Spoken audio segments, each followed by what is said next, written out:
Hi. I'm going to take it from the van that they, or the ambulance that took me in to the hospital, and I woke up the next morning, I should say the next afternoon, in this hospital that I had no idea where. I didn't know what was going on.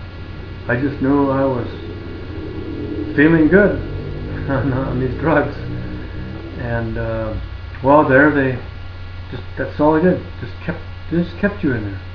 It was like a prison. There was no counseling, no sessions where we sit around and talk to each other. None of that. Just hang out all day long, drugged out of your mind, and you get 3 meals: breakfast, lunch, and then dinner. And that's the way I was for 10 days. Now it's supposed to be in there 30 days. 30 whole days. I can't imagine that. But my wife had talked to him and told him that she could take care of me at home. So they let me go. Now I later found out in the book of Revelations that 10 days was for me. I found it was right there, a prophecy on letting me go in 10 days. And that was bizarre too. But that's what happened. So I get home, all my stuff was gone. My Bible, my computer, all my documents that I wrote with God, and some notes that I took earlier that He had me write before, half a year before He met me, or coming to me, and that was, that was, I was hoping to get that back, but I didn't. They kept it from me. My wife was told to keep it from me and just leave me the way it was. They kept me on drugs, so I was still drugged out of my mind.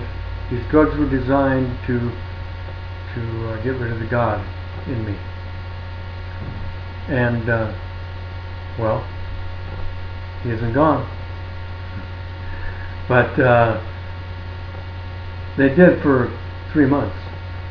For 3 months, I couldn't think of God. I couldn't think of anything. So I just kind of hung out, and I did write a little bit, but it was vague. It wasn't. I didn't really know what I was writing about. I was writing emotions and experiences and things like that, but it just wasn't. It really wasn't much of anything.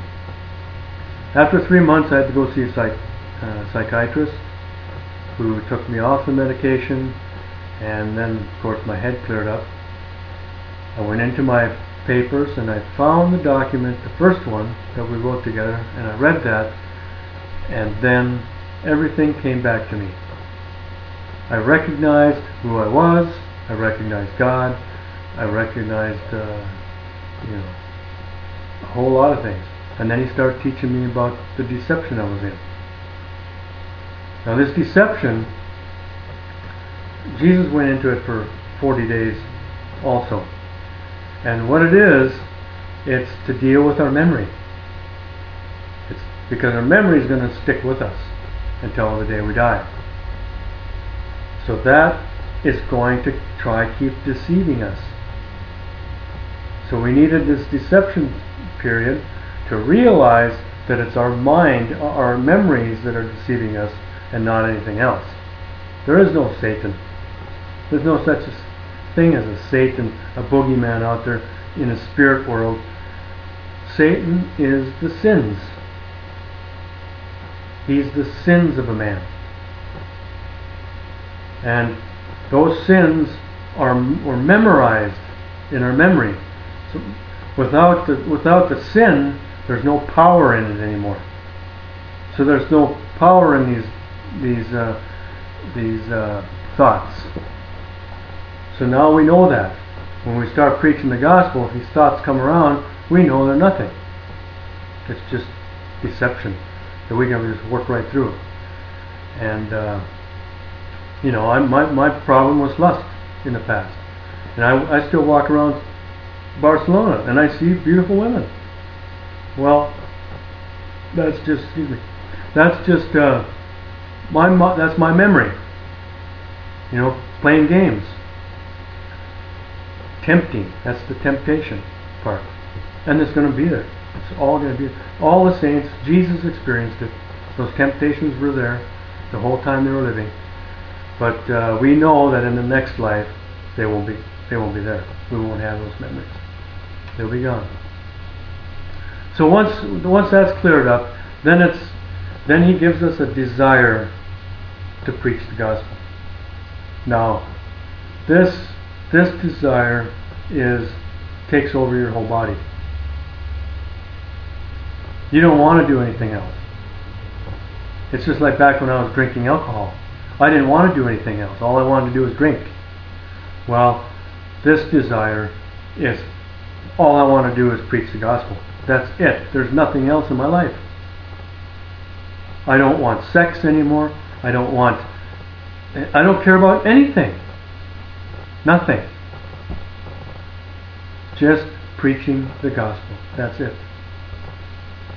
I don't know how you can explain any different than that. But so once I got that desire, I was on MySpace, and I just started typing stuff to people.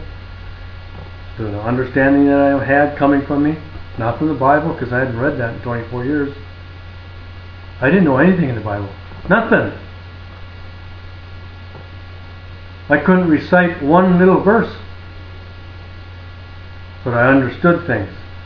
And so when I was writing to these people, I knew they were wrong. All the stuff that they were getting out of their Bibles, I knew instantly that they were wrong. I could see it. Because we have the truth. God is the truth. We know everything about the truth. So if any lies come our way, we just deflect it. The truth deflects it. God deflects it. It's not me. It's not something that I don't want to hear or read. It just won't accept lies. So when people bring in all these Bible verses to me, they're lying with them. Because I know that's not who they are. They're not a saint. You see, only saints can use the scriptures to teach, to admonish, to use for false prophets or whatever. Only saints can do that. Not sinning Christians. You can't use the scriptures like that, because they're just lies to you. You take them out of context, you don't know how to interpret them right, they're incorrect interpretations, and then you use them to condemn people with, to judge. And you have no right to judge anybody. You're only sinners.